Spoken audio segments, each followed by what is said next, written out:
이번 시간 강의 내용은요, 다다이즘입니다.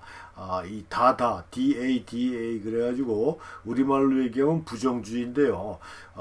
우리가 저는 예술에 대해서 잘 모르지만 그 예술의 이렇게 장르를 이렇게 보다 보면 예술 문화 쪽에 이 장르의 그런 사조의 흐름이 있지 않습니까? 그래서 상당히 많은 무슨주의, 그래서 뭐 사실주의, 자연주의, 인상파, 무슨파, 입체파 뭐 이런 식으로 굉장히 많은 자신들이 표현하고자 하는 그런 표현의 그 방향이나 방법론에 따라서 상당히 많은 그 사조가 있는데요. 그 중에 하나라고 이렇게 볼 수가 있는 게 이 다다이즘입니다.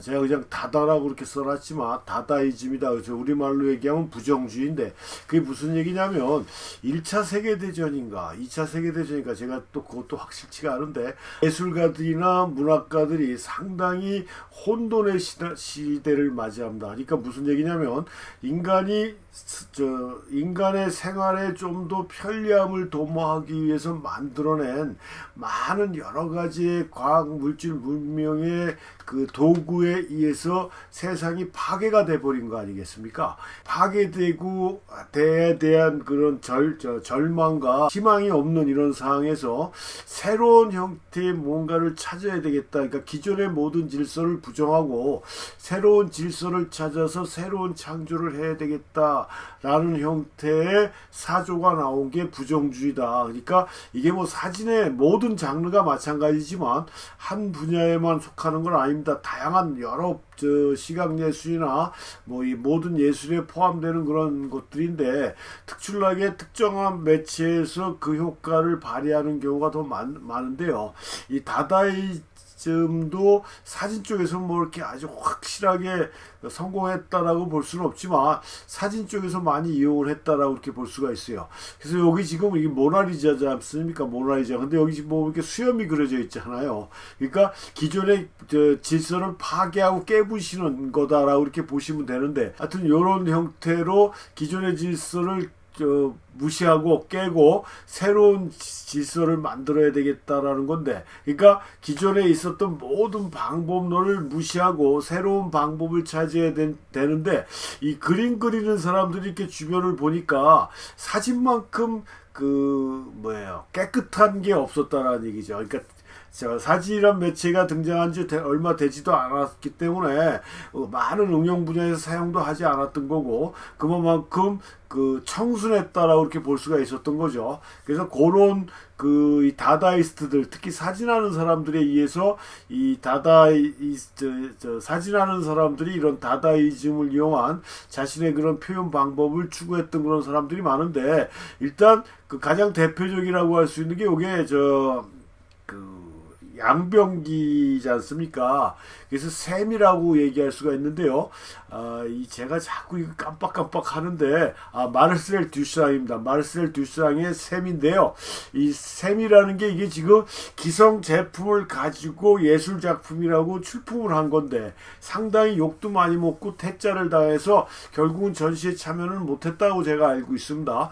근데 그 변기에 물이 이렇게 고여져 있지 않습니까? 그러니까 변기라는 개념이 굉장히 더럽고 지저분하다는 그런 일반적인 생각이 있기 때문에 그렇게 보이는 건데 거기에 물이 그냥 맑은 물이 고여져 있다라고 그래서 마르셀 듀상은 기성의 대량 생산되는 제품에다 이 샘이라는 제목을 붙여서 출품하려고 했다가 문제를 많이 일으키고 욕도 많이 먹고 했지만 지금 현재는 어떻습니까? 21세기 지금 현재는 마르셀 듀상을 상당히 뛰어난 예술가로 칭찬을 해주고 있지 않습니까? 극찬을 해주고 있다는 얘기죠. 이런 형태의 작업들이라든가 그 다음에 몽따주나 이런 합성 그 다음에 꼴라주라고 그러죠. 이렇게 찢어 붙이고 하는 이런 형태로 자신들이 표현하고자 하는 작업을 만들어낸 그런 사람들이 이 다다이스트들이다. 그러니까 부정주의를 얘를 필두로 해서 자신들의 작업을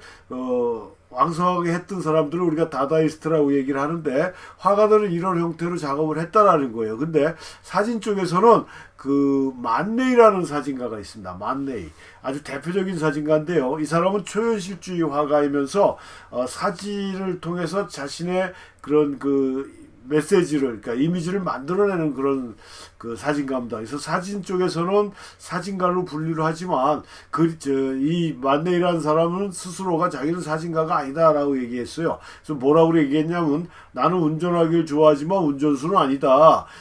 사진 찍기를 좋아하지만 내가 찍은 사진은 내 작업의 수단이지 목적이 아니기 때문에 나는 사진가가 아니다. 나는 예술가, 화가다라고 얘기했던 사람이 이 만네이거든요. 근데 이 사람은 그 사진적인 방법, 특히 암실 작업을 통해서 자신이 추구했던 이미지를 만들어냈습니다. 그래서 왼쪽 같은 경우가 포토그램이라고 그러는데요. 만네이는 자기 이름을 붙여서 레이오그램이라고 이렇게 레이오그래피라고 얘기를 했고요. 오른쪽에 있는 거는 솔라리제이션인데요. 요것도 자기 이름을 붙였던 것 같아요. 근데 하여튼 솔라리제이션하고 일반적으로는 포토그램이라고 얘기를 하는데 만네이는 레이오그램이라고 얘기했고 요걸 레이오그래피인가 뭐 이렇게 얘기했던 것 같아요. 이것도 자기 이름을 붙여서. 근데 이건 뭐 만네이가 만들어낸 건 아닙니다. 만네이가 독창적으로 만들어낸 건 아니고요. 모든 게 무에서 유를 만들어낼 수는 없다라고 얘기를 했습니다. 항상 유에서 유로 나가는데 거기서 이제 업그레이드 시키고 뭐 업데이트하고 뭐 하여튼 이렇게 좀 더 보완하고 발전시키는 과정이 있을 뿐이지 아무것도 없는 상태에서 뭔가를 만들어낸다라는 건 정말로 불가능한 일이 가깝다라고 이렇게 말씀드릴 수가 있지만 이 만네이가 했던 포토그램 자체도 초창기 사진 발명가 중에 한 사람이 헨리 폭스 탈보트라는 발명가가 포토제닉 드로잉이라고 해서 이 빛의 감각성을 연구하기 위해서 새 깃털이라든가 뭐 이런 걸 올려놓고 빛을 쪄가지고 하는 요런 거의 원리에서 응용한 게 이 포토그램이고 레이오그램이다 이렇게 보시면 되는 거고요.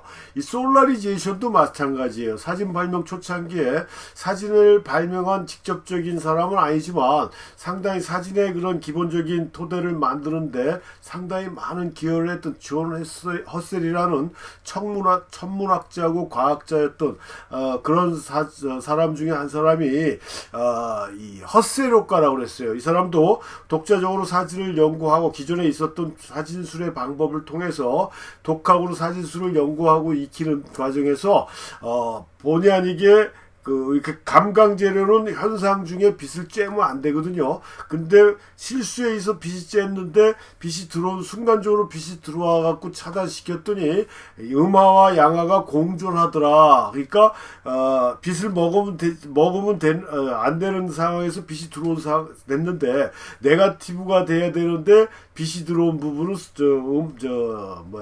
포지티브가 되는. 그러니까 저기 오른쪽 사진을 보시면요, 요 밑에 부분은 지금 네거티브예요. 음화로 나왔지만 요 위쪽은 어떻게 꽃송이나 요쪽은 어떻게 됐습니까? 양화로 나왔거든요. 그러니까 음과 양의 그 공존하는 거고, 그 다음에 이렇게 라인이 살아버려요. 검게 뭐 이런 형태로 되는. 그러니까 요걸 이용해서 우리가 슬라이드 필름이라는 게 나오는 거거든요. 리버셜 베이스라고 해서 현상 중에 빛을 적당하게 쬐지면 그게 양화로 변해버리는 겁니다. 순간적으로 쬐면 이렇게 음과 양이 나오는 거지만 근데 그걸 빛을 일일이 쬐줄 수가 없기 때문에 슬라이드 필름 같은 경우는 리버셜 베이스라는 화학약품으로 반전을 시켜버리는 거거든요. 하여튼 그런 형태. 요것도 그러니까 만네이가 자기가 찾아낸 방법은 아니고 초창기에 실수해서 만들어낸 혀셀 효과를 응용해갖고 솔라리제이션이라는 특별한 방법을 응용을 해서, 그러니까 촬영을 해서 만들어낸 건 아니죠. 물론 근데 이런 거 같은 경우 촬영을 해서 만들어낸 거고요.